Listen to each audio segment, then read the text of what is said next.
നമസ്കാരം സുഹൃത്തുക്കളെ, മറ്റൊരു വീഡിയോയിലേക്ക് സ്വാഗതം. ഇന്ന് നിഫ്റ്റി 50യുടെ മൂവാണ് നമ്മളീ കാണുന്നത്.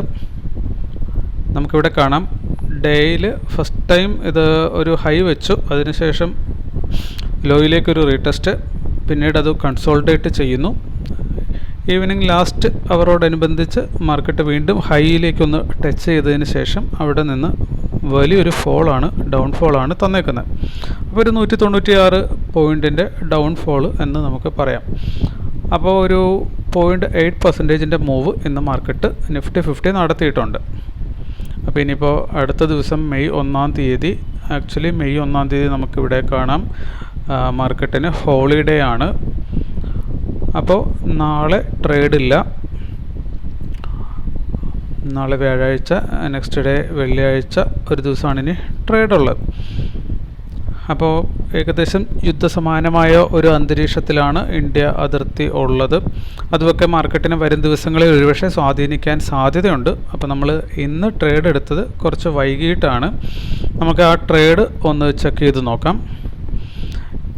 ഇന്നലെ ഒരു യാത്രയുടെ ഭാഗമായി നമ്മളില്ലാതിരുന്നതുകൊണ്ട് ഇന്നലെ വീഡിയോ ഉണ്ടായിരുന്നില്ല. ഒപ്പം തന്നെ ഇന്നലെ നമ്മൾ ഈ കാണുന്ന പ്രൈസ് പോയിൻറ്റുകളൊക്കെ പ്രീവിയസ് ഡേയിൽ നിന്ന് എടുത്തിട്ടുള്ളതാണ്. ഇന്നലെ നമ്മൾ പുതുതായിട്ട് ഈ ഒരു പോയിൻറ്റുകളൊന്നും അടയാളപ്പെടുത്തിയിരുന്നില്ല.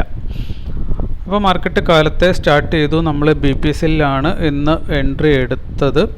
നിങ്ങൾക്കിവിടെ കാണാം, ഇന്ന് നമ്മൾ ലോസാണ് ബുക്ക് ചെയ്തിട്ടുള്ളത്. 177 രൂപയോളം നമ്മൾ ലോസ് ബുക്ക് ചെയ്തു. അപ്പോൾ മാർക്കറ്റ് ഓപ്പൺ ചെയ്ത സമയത്ത് നമുക്കിവിടെ കണ്ടു കഴിഞ്ഞാൽ മനസ്സിലാക്കാൻ പറ്റുന്നത്, നമ്മൾ സാധാരണ പറയാറുള്ള പോലെ ഓർഡർ ബ്ലോക്ക് സ്ട്രാറ്റജി നല്ല രീതിയിൽ വർക്ക് ചെയ്ത ഒരു കാഴ്ച നമുക്കിവിടെ കാണാൻ പറ്റുന്നുണ്ട്. അതർവൈസ് നമ്മൾ പലപ്പോഴും പറയാറുണ്ട്, ഒത്തിരി സ്ട്രാറ്റജികൾ പഠിക്കേണ്ട കാര്യമൊന്നുമില്ല, നമുക്ക് കംഫർട്ടബിൾ ആയിട്ടുള്ള കുറച്ച് സ്ട്രാറ്റജികളൊന്ന് ഓടിച്ച് നോക്കിക്കഴിഞ്ഞാൽ അതിനകത്ത് ഏതാണോ നമുക്ക് അനുയോജ്യമെന്ന് തോന്നുന്നത് ആ ഒരേ ഒരു സ്ട്രാറ്റജി മതി ജീവിതകാലം മുഴുവൻ നമുക്ക് ട്രേഡ് ചെയ്തുകൊണ്ടിരിക്കാൻ. ഇവിടെ ഇപ്പോൾ നോക്കിക്കഴിഞ്ഞാൽ കാണാം, ഈ ഒരു പ്രൈസ് ആക്ഷൻ ലൈനിൽ നിന്ന് മുകളിലെ പ്രൈസ് ആക്ഷൻ ലൈനിലേക്കുള്ള മൂവ് എന്ന് പറയുന്നത് ഒരു 1.5% ആണ്. അതായത് ഇവിടുന്ന് എൻട്രി എടുക്കുന്ന ഒരാളെ സംബന്ധിച്ചിടത്തോളം 1:3 റിസ്ക് റിവാർഡ് കിട്ടുന്ന ഒരു ട്രേഡാണ് നമുക്ക് അവിടെ എൻട്രി ചെയ്യാൻ പറ്റുന്നത്. ഒപ്പം തന്നെ അവിടെ എൻട്രി എടുത്തു കഴിഞ്ഞാൽ പിന്നെ നമുക്കിവിടെ കാണാം സ്റ്റോപ്പ് ലോസ് അവിടെ പിന്നീട് ഹിറ്റ് ചെയ്തിട്ടില്ല. അപ്പോൾ ഇവിടുന്ന്, അതായത് മാർക്കറ്റ് ഇവിടെ ഓപ്പൺ ചെയ്യുന്നു, ഇവിടുന്ന് എൻട്രി എടുക്കുന്ന ഒരാളെ സംബന്ധിച്ചിടത്തോളം റിവേഴ്സൽ ട്രേഡാണ്. താഴത്തേക്ക് വന്ന് ഹിറ്റ് ചെയ്യുമ്പോൾ നമ്മൾ എൻട്രി എടുക്കുന്നു ഓപ്പോസിറ്റ് ഡയറക്ഷനിലേക്ക്. അത് മുകളിൽ പോയി ഹിറ്റ് ചെയ്യുമ്പോൾ നമുക്ക് 1:3 റിസ്ക് റിവാർഡ് കിട്ടുന്നുണ്ട് എന്ന് മാത്രമല്ല, ഇനി ഈ ഒരു എൻട്രി എടുക്കാൻ പറ്റാത്ത ഒരാളെ സംബന്ധിച്ചിടത്തോളം റിവേഴ്സൽ ട്രേഡ് അയാൾ മുകളിൽ നിന്ന് താഴത്തേക്ക് എടുത്താലും അപ്പോഴും നമുക്ക് 1:3 റിസ്ക് റിവാർഡ് കിട്ടുന്നുണ്ട്. ഒപ്പം തന്നെ സ്റ്റോപ്പ് ലോസ് ഹിറ്റ് ചെയ്യുന്നുമില്ല. ഇനി എത്ര വട്ടം ഇത് അങ്ങോട്ടും ഇങ്ങോട്ടും ഹിറ്റ് ചെയ്തു എന്ന് നോക്കിക്കഴിയുമ്പോൾ അതും വളരെ രസകരമാണ്. ഫസ്റ്റ് മൂവ് താഴെ വന്ന് ഹിറ്റ് ചെയ്യുന്നു, സെക്കൻഡ് മുകളിൽ ഹിറ്റ് ചെയ്യുന്നു, തേർഡ് താഴെ ഹിറ്റ് ചെയ്യുന്നു, ഫോർത്ത് വീണ്ടും മുകളിൽ ഹിറ്റ് ചെയ്യുന്നു. അതായത് ഒരു 1:2 റിസ്ക് റിവാർഡുള്ള ട്രേഡ് ഒരു 4 എണ്ണം നമുക്ക് ഓർഡർ ബ്ലോക്ക് സ്ട്രാറ്റജി അനുസരിച്ച് എൻട്രി എടുക്കുന്ന ഒരാൾക്ക് 4 entry back to back reversal ട്രേഡുകൾ കിട്ടുകയാണ്. ഓക്കെ, ഇന്നിപ്പോൾ ഈ ഒരു മൂവ് നടക്കുന്ന സമയത്തൊന്നും നമ്മൾ സ്ക്രീനിന് ഫ്രണ്ടിലില്ല. നമ്മൾ സിസ്റ്റം ഓൺ ചെയ്യുന്നത് ഒരു 10 മണിയോട് കൂടിയ സമയത്താണ്. അപ്പോൾ അതിന് ശേഷം നമ്മൾ നല്ലൊരു മൂവ് ഇവിടെ നമുക്ക് കാണാം. ഇതിൻ്റെ ഹൈ ടു ഈ ഒരു പ്രൈസ് ആക്ഷൻ പോയിൻ്റ് വരെ 2.6% ഒരു മൂവാണ് കൊടുത്തിട്ടുള്ളത്. അറ്റ് ദ സെയിം ടൈം ഒരു പ്രീവിയസ് ഡേയിൽ ഒരു ഹൈയിൽ വന്നിട്ട് ഇവിടെ നമുക്ക് കാണാം പ്രൈസ് ആക്ഷൻ പോയിൻ്റ് ഇവിടെ നന്നായിട്ട് വർക്ക് ചെയ്തിട്ടുള്ളതാണ്. സോ ദാറ്റ് അവിടെ നമുക്കൊരു സപ്പോർട്ട് കിട്ടും എന്ന പ്രതീക്ഷയിൽ നമ്മൾ ഇവിടുന്നൊരു റിവേഴ്സൽ ട്രേഡ് മുകളിലേക്ക്, നിങ്ങൾക്ക് ഈ ഒരു ക്യാൻഡിൽ കാണാം, ഈ ഒരു ക്യാൻഡിലാണ് നമ്മൾ എൻട്രി എടുത്തിട്ടുണ്ടായിരുന്നത്. അവിടുന്ന് മുകളിലേക്ക് ഒരു എൻട്രി എടുത്തു. അത് പിന്നീട് ഇന്ന് ട്രെൻഡിങ് ഡേ എന്ന രീതിയിൽ ഇത് ഒരു ട്രെൻഡിങ് പാറ്റേൺ ആണ് ഇന്ന് ഫോം ചെയ്തിട്ടുള്ളത്. സോ ദാറ്റ് അത് നല്ല രീതിയിൽ താഴത്തേക്ക് തന്നെ പോരുന്ന കാഴ്ചയാണ് നമുക്ക് കണ്ടത്. അപ്പോൾ നമ്മൾ സ്റ്റോപ്പ് ലോസ് എവിടെ വെച്ചാലും ഇവിടെ നിന്ന് എൻട്രി എടുക്കുന്ന ഒരാളെ സംബന്ധിച്ചിടത്തോളം നമുക്ക് ലോസ് കിട്ടുകയായിരുന്നു. ഇനി കാലത്ത് ഇത്രയും ഒരു മൂവ് നടത്തിയപ്പോൾ നമ്മൾ സ്ക്രീനിന് മുന്നിൽ ഉണ്ടായിരുന്നെങ്കിൽ നമുക്ക് നല്ലൊരു എൻട്രി അവിടെ കിട്ടാനുള്ള എല്ലാ സാധ്യതയും ഉണ്ടായിരുന്നു. അപ്പോൾ റിവേഴ്സൽ ട്രേഡ് എടുക്കുന്ന ആളെ സംബന്ധിച്ചിടത്തോളം ഓർഡർ ബ്ലോക്ക് സ്ട്രാറ്റജി അനുസരിച്ചിട്ട് നല്ല ട്രേഡ് കാലത്തെ തന്നെ കിട്ടുമായിരുന്നു. ഓക്കെ, ഇനിയിപ്പോൾ നമുക്ക് മറ്റുള്ള സ്റ്റോക്കുകളും കൂടെ ഒന്ന് നോക്കാം. ഇവിടെ നോക്കിക്കഴിഞ്ഞാൽ നമുക്ക് കാണാൻ പറ്റുന്നത് വിപ്രോയാണ്. വിപ്രോയുടെ ടോട്ടൽ മൂവ് ഇന്ന് വിപ്രോ നടത്തിയിട്ടുള്ളത്, അതിൻ്റെ ലോ ടു ഹൈ വരുന്നത് 1.8% ആണ്. അപ്പോൾ നമ്മൾ പറയാറുണ്ട് നമ്മൾ റിവേഴ്സൽ ട്രേഡാണ് എടുക്കുന്നത്. റിവേഴ്സൽ ട്രേഡ് എടുക്കുമ്പോൾ ഒരാൾക്ക് ഇന്നിപ്പോൾ നമ്മൾ മോർണിംഗ് ഫസ്റ്റ് ക്യാൻഡിൽ കഴിഞ്ഞ് സെക്കൻഡ് ക്യാൻഡിലാണ് മുകളിലത്തെ പ്രൈസ് ആക്ഷൻ പോയിന്റിൽ മാർക്കറ്റ് ഹിറ്റ് ചെയ്യുന്നത്. നമ്മൾ പറഞ്ഞു കഴിഞ്ഞ ദിവസത്തെ ഈ ഒരു ദിവസം, അതായത് 29-ാം തീയതി നമ്മൾ കുറച്ച് ബിസി ആയിരുന്നുകൊണ്ട് മാർക്കറ്റിലേക്ക് നോക്കിയിരുന്നതേ ഇല്ല. മാർക്കറ്റിലെ price action point order block ഒന്നും നമ്മൾ അടയാളപ്പെടുത്തിയിരുന്നില്ല. അപ്പോൾ ഇത് പ്രീവിയസ്ലി ഉണ്ടായിരുന്ന ഹിസ്റ്റോറിക്കൽ ചാർട്ടിൽ നിന്നുള്ള പോയിന്റുകൾ വെച്ചിട്ടാണ് നമ്മൾ ഇന്നത്തെ മാർക്കറ്റിനെ നോക്കിക്കണ്ടത്. എന്നിരുന്നാൽ പോലും റിവേഴ്സൽ ട്രേഡ് എടുക്കുന്ന ഒരാൾക്ക് നമ്മുടെ സ്ട്രാറ്റജി അനുസരിച്ച് പോകുന്ന ഒരാളെ സംബന്ധിച്ചിടത്തോളം ഫസ്റ്റ് ഇവിടെ ഹിറ്റ് ചെയ്യുമ്പോൾ താഴത്തേക്ക് ഒരു എൻട്രി എടുക്കാവുന്നതാണ്.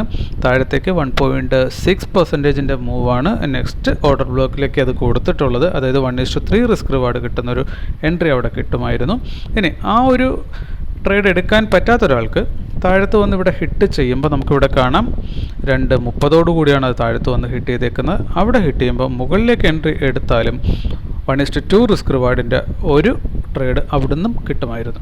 അപ്പോൾ റിവേഴ്സൽ ട്രേഡിന് മോർ ദാൻ 70% ആക്യുറസി ഉണ്ടെന്ന് നമ്മൾ പലവട്ടം പറഞ്ഞിട്ടുണ്ട്. എന്നാൽ ട്രെൻഡ് ട്രേഡിങ്ങിന് 54% ആക്യുറസിയാണ് മാക്സിമം കിട്ടാവുന്നത് എന്നതാണ് പഠനങ്ങൾ പറയുന്നതെന്ന് നമ്മൾ പറഞ്ഞിട്ടുണ്ട്. അപ്പോൾ ഈ രണ്ട് സ്റ്റോക്കുകളിൽ നമുക്കിന്ന് റിവേഴ്സൽ ട്രേഡിൽ എൻട്രി കിട്ടുമായിരുന്നു, നല്ല ഒരു റിസ്ക് റിവാർഡും കിട്ടുമായിരുന്നു എന്ന് നമ്മൾ കണ്ടു.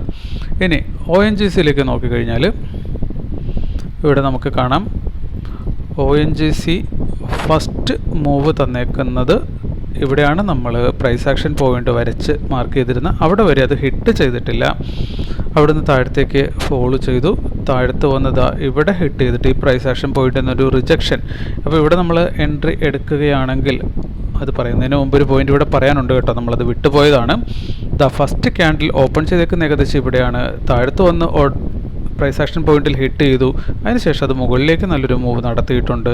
അപ്പോൾ താഴത്തുനിന്ന് എൻട്രി എടുത്തിട്ടുണ്ടായിരുന്ന ഒരാൾക്ക് എന്ത് കിട്ടാൻ സാധ്യതയുണ്ട്? യെസ്, 1:2 റിസ്ക് റിവാർഡ് അവിടെ അയാൾക്ക് ഉറപ്പായിട്ടും കിട്ടിയിട്ടുണ്ടാവും. സെക്കൻഡ് ചാൻസ് ഇവിടെ നിന്ന് വീണ്ടും ഒരു എൻട്രി എടുക്കാനുള്ളൊരു അവസരം ഉണ്ട്. അവിടെ എടുത്തു കഴിഞ്ഞാൽ പക്ഷേ നമുക്ക് 1:2 റിസ്ക് റിവാർഡ് കിട്ടുന്നില്ല. ഇനി താഴത്തെ ഓർഡർ ബ്ലോക്കിൽ വന്ന് ഹിറ്റ് ചെയ്യുമ്പോൾ നമുക്ക് മുകളിലേക്ക് എൻട്രി എടുക്കാനുള്ളൊരു അവസരമാണുള്ളത്.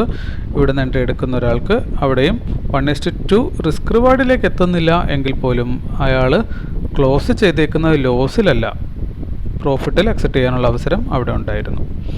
അപ്പോൾ ഇതിനകത്തും ഒരു എൻട്രി കൃത്യമായി മാർക്കറ്റ് കൊടുത്തിട്ടുണ്ട് 1:2-ൻ്റെ. അപ്പോൾ 3 സ്റ്റോക്കുകൾ നമ്മളിപ്പോൾ വാച്ച് ചെയ്ത 3 നമ്മുടെ സ്ട്രാറ്റജി ഇന്നത്തെ ദിവസം മനോഹരമായി വർക്ക് ചെയ്തിട്ടുണ്ട്. പിന്നെ ഉള്ളത് പവർ ഗ്രിഡ് തുടങ്ങിയേക്കുന്നത് ഈ പ്രൈസ് ആക്ഷൻ ലൈനിനോട് തൊട്ട് ചേർന്നാണ്. അവിടെ നമുക്ക് എൻട്രി എടുക്കാൻ പറ്റുമോ ഇല്ലയോ അറിയത്തില്ല. എനിവേ അവിടെ എൻട്രി എടുക്കുന്ന ഒരാൾക്ക് തീർച്ചയായിട്ടും അവിടുന്ന് മുകളിലേക്ക് പ്രൈസ് ആക്ഷൻ പോയിന്റിലേക്ക് 1:3 റിസ്ക് റിവാർഡ് അവിടെ കിട്ടുന്നുണ്ട്.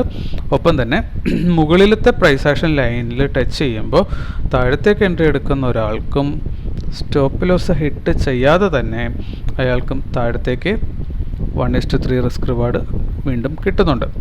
അപ്പോൾ നമ്മുടെ reversal trading strategy order block ഉൾപ്പെടുത്തിക്കൊണ്ട് നമ്മൾ ചെയ്യുന്നത് വളരെ മനോഹരമായ റിസ്ക് റിവാർഡ് തരുന്നതായി നമുക്കിതിനകത്തും കാണാം. അപ്പോൾ 4 സ്റ്റോക്ക് നമ്മൾ നോക്കി, 4ലും ഇന്ന് ഈ പറയുന്ന സ്ട്രാറ്റജി ഗംഭീരമായി തന്നെ വർക്ക് ചെയ്തിട്ടുണ്ട്. NTPC നോക്കുമ്പോൾ നമുക്കിവിടെ കാണാം ഫസ്റ്റ് ക്യാൻഡിൽ താഴത്തേക്ക്. നമ്മൾ പറഞ്ഞു കഴിഞ്ഞ ദിവസത്തെ ഓർഡർ ബ്ലോക്ക് നമ്മളിവിടെ മാർക്കൊന്നും ചെയ്തിട്ടില്ല. എന്നിരുന്നാലും ഇതൊരു ഓർഡർ ബ്ലോക്കായിട്ട് ഉള്ള ഏരിയയാണ്. അപ്പോൾ ഇവിടെ ഓർഡർ ബ്ലോക്ക് മാർക്ക് ചെയ്തിരുന്നുവെങ്കിൽ ഇവിടെ വരെ കൃത്യമായി അത് വന്ന് ഹിറ്റ് ചെയ്യുന്നുണ്ട്. അപ്പോൾ ഇവിടെ നിന്ന് എൻട്രി എടുത്തു കഴിഞ്ഞാൽ മുകളിലേക്ക് നോക്കിക്കഴിഞ്ഞാൽ നമുക്ക് കാണാം 1.6%-ൻ്റെ മൂവ് അത് തന്നു. അതായത് 1:3 റിസ്ക് റിവാർഡ് അത് അവിടെ കൊടുക്കുന്നുണ്ടാവും. രണ്ടാമത് നമ്മൾ എന്ന് വെച്ച ഹൈയിൽ വീണ്ടും മാർക്കറ്റ് വന്ന് ഹിറ്റ് ചെയ്യുന്നൊരു കാഴ്ച നമുക്കിവിടെ കാണാം. അതായത് ഈ ഒരു വലിയ ക്യാൻഡിൽ നിങ്ങൾ കാണുന്നുണ്ടല്ലോ, ഈ റെഡ് ക്യാൻഡിൽ ഇവിടെ അതൊരു ഓർഡർ ബ്ലോക്ക് ക്രിയേറ്റ് ചെയ്തിട്ടുണ്ടാവാനുള്ള എല്ലാ സാധ്യതകളുമുണ്ട്. വോളിയം ഒന്ന് വിശകലനം ചെയ്യുമ്പോൾ നമുക്കത് കാണാൻ പറ്റും. ഇതാ കഴിഞ്ഞ കുറച്ച് ക്യാൻഡിലുകൾ ചെറിയ വോളിയം വെച്ചതിന് ശേഷം ഈ ഒരു ക്യാൻഡിൽ വളരെ വലിയൊരു വോളിയം പുഷാണ് ഡൗൺ സൈഡ് തന്നേക്കുന്നത്. പിന്നീട് പ്രൈസ് എപ്പോൾ അവിടെ വന്നാലും മാർക്കറ്റ് വീണ്ടും താഴത്തേക്ക് തന്നെ പുഷ് ചെയ്യാനുള്ള എല്ലാ സാധ്യതയും ഉണ്ടെന്ന് നമുക്കറിയാം. അതുകൊണ്ടാണ് അതിനെ നമ്മൾ ഓർഡർ ബ്ലോക്ക് എന്ന് വിളിക്കുന്നത്. ഒപ്പം തന്നെ ഈ ഒരു ഏരിയ നമ്മൾ നോക്കിക്കഴിഞ്ഞാൽ ഹൊറിസോണ്ടൽ വോളിയം നോക്കിക്കഴിഞ്ഞാൽ 600 ആണ് താഴത്തേക്ക് പുഷ് ചെയ്തിട്ടുള്ള വോളിയം, മുകളിലേക്ക് ബൈ ചെയ്തിട്ടുള്ള വോളിയം എന്ന് പറയുന്നത് 300 ഉള്ളൂ. അപ്പോൾ അതുകൊണ്ട് തന്നെ ഇവിടെ ഈ ഏരിയ ഒരു നല്ല സെല്ലിംഗ് ഏരിയ ആയിട്ട് നമുക്ക് മനസ്സിലാകുന്നുണ്ട്. സോ ദാറ്റ് ആ ഒരു ഓർഡർ ബ്ലോക്ക് റൺ ടൈമിൽ നമ്മൾ ഫൈൻഡ് ഔട്ട് ചെയ്ത് കഴിഞ്ഞാൽ പിന്നെ നമുക്ക് വെയിറ്റ് ചെയ്യാം. വീണ്ടും പ്രൈസ് ഇവിടെ വന്ന് ഹിറ്റ് ചെയ്യുമ്പോൾ അത് 10:10 വരുന്നുണ്ട്. അതിനുശേഷം ധാരാളം സമയം നമുക്ക് ലാസ്റ്റ് എൻട്രി എടുക്കാവുന്ന പോയിൻ്റായിട്ട് 11:20 വരെ മാർക്കറ്റ് ആ ഏരിയ ടച്ച് ചെയ്തിട്ടുണ്ട്. അപ്പോൾ അപ്പോഴെപ്പോഴെങ്കിലും അവിടെ നിന്നൊരു എൻട്രി എടുത്തിട്ടുള്ള ആളെ സംബന്ധിച്ചിടത്തോളം ഈ ഒരു ഓർഡർ ബ്ലോക്കിൽ നിന്ന് താഴത്തേക്ക് നെക്സ്റ്റ് പ്രൈസ് ആക്ഷൻ പോയിൻ്റ് വരെ 1.5%, അതായത് 1:3 റിസ്ക് റിവാർഡ് അവിടെയും കിട്ടിയിട്ടുണ്ട്. അപ്പോൾ 2 എൻട്രീസ് ഈ ഒരു സ്റ്റോക്കിലും. അപ്പോൾ നമ്മൾ ഈ 5 സ്റ്റോക്ക് നോക്കുന്ന 5ലും നമുക്ക് കൃത്യമായ നമുക്ക് റിവേഴ്സൽ ട്രേഡ് ചെയ്യുന്ന ആൾക്കാർക്ക് കൃത്യമായ പ്രോഫിറ്റ് 1:3 കൊടുക്കുന്ന രീതിയിലുള്ള മൂവ് കൊടുത്തിട്ടുണ്ട്. അപ്പോൾ നമുക്ക് BPCLൽ ഇന്നെന്താ സംഭവിച്ചെന്ന് നോക്കിക്കഴിഞ്ഞാൽ നമുക്കിവിടെ കൃത്യമായി കാണാവുന്നതാണ്. നമ്മൾ 10 മണിക്ക് ശേഷമാണ് മാർക്കറ്റിലേക്ക് വാച്ച് ചെയ്യാൻ തുടങ്ങിയെന്ന് പറഞ്ഞു. അപ്പോൾ ആ സമയത്തിനുള്ളിൽ തന്നെ BPCLലെ 4 എൻട്രീസ് നമുക്കിവിടെ റിവേഴ്സൽ ട്രേഡിനുള്ളത് കൃത്യമായി അത് കൊടുത്തിട്ടുണ്ട്. അതിന് ശേഷം അത് ഡേ ലോയും കട്ട് ചെയ്ത് ട്രെൻഡിങ് ആയതിന് ശേഷമാണ് നമ്മളിവിടെ പോയിട്ട് ഇവിടെ ഒന്ന് കൺസോളിഡേറ്റ് ചെയ്യുന്ന കണ്ടപ്പോഴാണ് പിന്നെ ഇവിടെ ആ ഒരു മൂവ് ഒക്കെ കാണിച്ചപ്പോഴത്തേക്കിനാണ് നമ്മൾ ഇതൊരു സപ്പോർട്ടായി വർക്ക് ചെയ്യും എന്ന പ്രതീക്ഷയിൽ ഇവിടെ എൻട്രി എടുത്തത്. അപ്പോൾ അതിനകത്ത് തെറ്റൊന്നുമില്ല, നമുക്ക് ചെയ്യാവുന്ന ഒരു കാര്യം തന്നെയാണ് നമ്മൾ ചെയ്തിട്ടുള്ളത്. നമ്മുടെ റൂൾസ് നമ്മൾ വയലേറ്റ് ചെയ്തിട്ടില്ല. അപ്പോൾ ഇന്ന് നിഫ്റ്റി 50 നമ്മളീ പറഞ്ഞ പോലെ ഒരു കൺസോൾട്ടേഷൻ മാർക്കറ്റ് ആയിരുന്നപ്പോൾ പലപ്പോഴും നമുക്കറിയാം ട്രെൻഡിങ് മാർക്കറ്റിനേക്കാൾ കൂടുതൽ മാർക്കറ്റ് ഒരു കൺസോൾട്ടേഷൻ ഫേസിൽ ആണ് ഉള്ളതെങ്കിൽ അപ്പോഴായിരിക്കും നമ്മളുടെ റിവേഴ്സൽ ട്രേഡിംഗ് എൻട്രീസ് കൂടുതൽ പെർഫെക്റ്റ് ആയിട്ട് വർക്ക് ചെയ്യുന്നത്. ഓക്കെ, അപ്പോൾ നമ്മൾ ഇന്നലത്തെ മാർക്കറ്റിലെ ഓർഡർ ബ്ലോക്കുകൾ അടയാളപ്പെടുത്തിയിരുന്നില്ല എങ്കിൽ പോലും ഹിസ്റ്റോറിക്കലി എടുത്തു വെച്ചിട്ടുള്ള പ്രൈസ് ആക്ഷൻ പോയിന്റുകളിൽ നിന്ന് പോലും റിവേഴ്സൽ ട്രേഡിംഗ് ഇവിടെ കൃത്യമായി വർക്ക് ചെയ്യുന്ന കാഴ്ച നമുക്ക് കാണാൻ പറ്റിയിട്ടുണ്ട്. ഈ മാസം ഇപ്പോൾ അവസാനിച്ചിരിക്കുകയാണ്, ഇന്നത്തെയും കൂടെ കൊണ്ട് നമുക്കപ്പോൾ ഈ മാസം മൊത്തം 8 ദിവസമാണ് നമ്മൾ ട്രേഡ് ചെയ്തിട്ടുള്ളത്. അതിനകത്ത് 6 ദിവസം നമുക്ക് ലോസാണ് ഉണ്ടായിരുന്നത്, 2 ദിവസം നമുക്ക് പ്രോഫിറ്റാണ്. ഇനി ഈ 6 ദിവസം 2 ദിവസം പ്രോഫിറ്റ് എടുത്തപ്പോൾ തന്നെ നമുക്കിവിടെ കാണാം 285 225 ആണ് നമുക്കിവിടെ പ്രോഫിറ്റായിട്ട് വന്നിട്ടുള്ളത്. ആക്ച്വലി അത് 1:2 റിസ്ക് റിവാർഡ് തന്നെയാണ് നമ്മൾ എടുത്തത്. എന്നിരുന്നാലും ആദ്യം ഇട്ട ഓർഡർ ക്യാൻസൽ ചെയ്തതിന് ശേഷം രണ്ടാമത്തെ ഓർഡറായിട്ട് നമ്മൾ എൻട്രി എടുക്കുമ്പോൾ നമ്മൾ ചെയ്യാറുള്ളത് എൻട്രി എടുക്കാനായിട്ട് ഇതുപോലെ ബൈ ചെയ്യണമെങ്കിൽ ബൈയിൽ ക്ലിക്ക് ചെയ്യും. അപ്പോൾ ഓട്ടോമാറ്റിക്കലി ക്വാണ്ടിറ്റി ഇവിടെ കാണിക്കുകയാണ് ചെയ്യുന്നത്. അപ്പോൾ ഫസ്റ്റ് ഒരു ഓർഡർ ഇട്ട് അത് ക്യാൻസൽ ചെയ്തതിന് ശേഷം വീണ്ടും നമ്മളിത് ക്ലിക്ക് ചെയ്തെടുക്കുമ്പോൾ മറ്റൊരു സ്റ്റോക്കിൽ ക്ലിക്ക് ചെയ്തെടുക്കുമ്പോൾ നമുക്കുള്ള ടോട്ടൽ നമ്മളുടെ ക്യാപിറ്റലിൻ്റെ പകുതിയാണ് നമ്മൾ അലോക്കേറ്റ് ചെയ്യുന്നത്. 50% അലോക്കേഷനാണ് കൊടുക്കുന്നത്. പക്ഷേ അത് ഓട്ടോമാറ്റിക്കലി കാൽക്കുലേറ്റ് ചെയ്യുന്നതിൽ ഒരു ചെറിയ വേരിയേഷൻ വരാറൊന്ന് കാണാറുണ്ട്. അപ്പോൾ അതുകൊണ്ടിട്ടാണ് നമ്മുടെ പ്രോഫിറ്റ് ഇവിടെ കുറഞ്ഞു പോയത്. അതല്ലെങ്കിൽ നമുക്ക് 300-ന് മേളിലാണ് പ്രോഫിറ്റ് കിട്ടേണ്ടത്. അങ്ങനെ ആയിരുന്നു എങ്കിൽ ഈ പറയുന്ന പോലെ നമ്മുടെ ലോസ് കുറച്ചും കൂടെ കുറവായിരുന്നേനെ. എന്നിരുന്നാലും ഈ മാസത്തെ ലോസ് എന്ന് പറയുന്നത് -6% മാത്രമാണ്. കുഴപ്പമൊന്നുമില്ല, സംഭവിക്കാവുന്നതാണ്. അതുമാത്രമല്ല ഒത്തിരി ട്രേഡിംഗ് ഡേയ്സ് നമുക്ക് ട്രേഡ് എടുക്കാൻ പറ്റാതെ യാത്രയും കാര്യങ്ങളൊക്കെ ആയിട്ട് നമ്മൾ മിസ് ചെയ്തിരുന്നു. അപ്പോൾ ഈ കുറഞ്ഞ ദിവസം കൊണ്ട് ഇതൊരു വലിയ പ്രശ്നമല്ല. 8 ദിവസമേ ആയിട്ടുള്ളൂ. നമുക്ക് ഒരു 20 ദിവസം കംപ്ലീറ്റ് ചെയ്യുമ്പോൾ പ്രോഫിറ്റിലേക്ക് വരുന്നുണ്ടോ എന്ന് നോക്കിയാൽ മതി. അത് വരാനുള്ള സാധ്യതയെല്ലാം ഉണ്ട്. ഈ ഒരു 8 ദിവസത്തിൽ നമുക്ക് 25% വിൻ റേഷ്യോ കിട്ടിയിട്ടുണ്ട്.